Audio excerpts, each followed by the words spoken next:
আপনাকে প্রচণ্ড পরিমাণে কেউ হিংসা করছে, কিংবা আপনার প্রতি কোনো রকম মনে হচ্ছে কেউ আপনাকে তন্ত্রক্রিয়া দ্বারা ক্ষতি করে রেখেছে, কিংবা কেউ তুকতাক করছে, তাহলে অবশ্যই এই উপচারটি আপনাদের জন্য। নমস্কার, আমি অ্যাস্ট্রোলজার শ্রী রাজেন রাজ আপনাদের সামনে খুবই একটা জাগ্রত উপচার নিয়ে উপস্থিত। যারা এই সংক্রান্ত সমস্যা যারা আছেন, কোনো জ্যোতিষী তান্ত্রিকের কাছে যাওয়ার কিচ্ছু প্রয়োজন নেই, প্রচুর টাকা অর্থ খরচা করে কোনো লাভ নেই।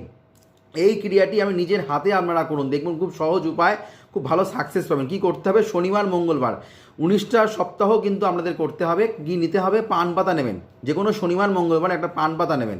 পান পাতার মধ্যে আপনারা দেবেন 2টো এলাচ আর 2টো সাদা বাতাসা দিয়ে, সেটা অশ্বত্থ গাছের গোড়ায় সেটাকে আপনারা পুটুলি করে সেটাকে রেখে দিয়ে আসবেন, খুলি করে সেটাকে রেখে দিয়ে আসবেন। আপনারা জল তার মধ্যে 1 ঘটি জল তার মধ্যে দিয়ে এসে পিছনের দিকে না তাকিয়ে চলে আসবেন। এরমভাবে পরপর 19টা সপ্তাহ করে দেখুন, আপনাদের দেখবেন যে ক্ষতি করেছে সেখান থেকে আপনারা রক্ষা পাবেন, যে আপনাকে হিংসা করছে সেখান থেকে দেখবেন অনেকটাই কিন্তু আপনারা রেহাই পেয়েছেন। করে দেখুন, ক্রিয়াটি খুব ভালো সমাধান পাবেন। নমস্কার, জয় শ্রী গণেশ।